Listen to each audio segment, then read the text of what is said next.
सा कार्यक्रम, और ये बहुत दुखद समाचार है कि आपने 2-2 रुपए जोड़कर आपने जमा किए और आज जब उस पैसे को यूज करने की बारी आई तो वो पैसे आपके पास नहीं आए। ये बहुत ही बड़े दुख का समाचार है। और मैं तो एक बात कहूंगा कि भाई साहब ने कहा कि आपकी तरफ से कोई सहयोग, जो भी आपको सहयोग चाहिए आप मुझे बता देना, मैं आपसे पीछे नहीं है। पहली बात तो आपने कहा कि पानी की व्यवस्था, मैं कल यहाँ 2 कैंपर रख जाऊंगा और गिलास रख जाऊंगा, और जब तक आपने यूज करना करते रहो, मैं वो भी कल यहाँ आपके यहाँ कैंपर छोड़ जाऊंगा,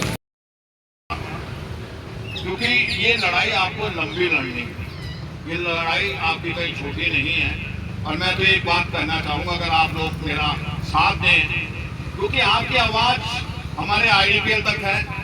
आप शामपुर में चले जाए, वहाँ किसी को ये नहीं पता कि आप क्या ये धरना चल रहा है। आप रायवाला चले जाए, वहाँ नहीं पता। देहरादून चले जाए, वहाँ किसी को नहीं पता। जितनों के पास फोन है सब अपने फोन ऑन करके वीडियो बनाते रहे और फेसबुक में डालें लगातार, यानी कि एक दिन में 25-30 फेसबुक जानी चाहिए, क्योंकि वो फेसबुक ऊपर तक जाती है, भारत सरकार तक जाती है, कोई ना कोई उसमें कार्यक्रम होगा। तो मैं ये कहूँगा कि जब भी आप बैठे कोई कार्यक्रम हो, सभी अपने ऑन करके आप वीडियो बनाएं और वीडियो बनाकर आप अपलोड कर दें उसे।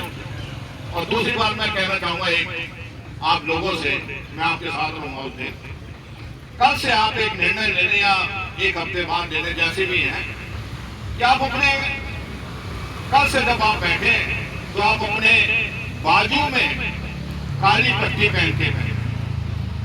उस काली पट्टी का अर्थ ये है कि हमने जो LUCC कंपनी है उसके खिलाफ हम बैठे हैं। एक काली पट्टी पहने, बल्कि मैं तो कहूँगा जितने उत्तराखंड में उनसे है, आप एक मैसेज छोड़ दें कि जब भी आप घर से बाहर निकले आप काली पट्टी पहनकर, तो दूर से मंत्री भी आएगा, चाहे कोई भी अधिकारी का, तो उसको दिखाई देगा कि ये उनका विरोध दायर है।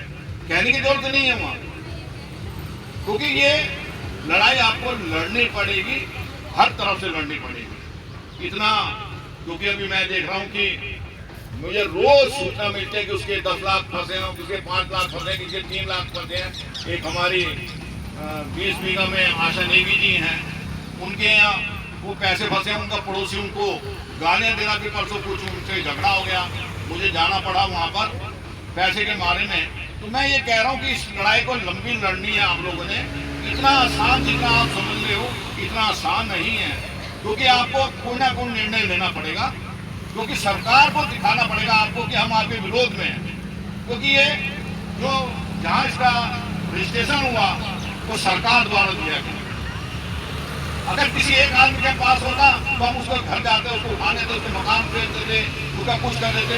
और क्योंकि सरकार ने वो पैसा लेके रखा है, सरकार का विरोध दायर करना है, उसका एक ही तरीका है कि कल से जितने भी आपके हैं, पूरे शामपुर छिंदवाड़ा जितने भी हैं, उनको एक मैसेज दे दो कि हम कल से जो भी महिलाएं जिनके पैसे डूबे हुए हैं वो काली पट्टी पहन के बैठे। और भी मेरे लायक कोई सेवा होगी, कहीं जाना होगा, मुझे आप बता दें, मेरा फोन इसके बाद भी सबके पास होगा, और आप मुझे बता दें, मैं आपके साथ रहूंगा। पानी की समस्या थी, मैंने पानी कह दिया। और रही अभी मेरी छोटी बहन बता थी, कल खीर का प्रोग्राम है, कुछ ये कह रही थी खीर का, तो 50 किलो में या 30 किलो दूध मैं ले जाऊंगा खीर के लिए। नहीं मतलब सबका हाथ लग जाए, इतना बड़ा दे वो आप दे दो, और भी है उसमें खीर में, और भी डलता है, क्या क्या डलता है वो डालते रहना। मैं 30 किलो कल दूध आपके यहाँ भिजवा दूंगा। ये जोरदार तालियां इनके लिए। कितने बजे आपका ये कार्यक्रम है, यहाँ पर कौन मिलेगा, यहाँ दूध वाले आएंगे वो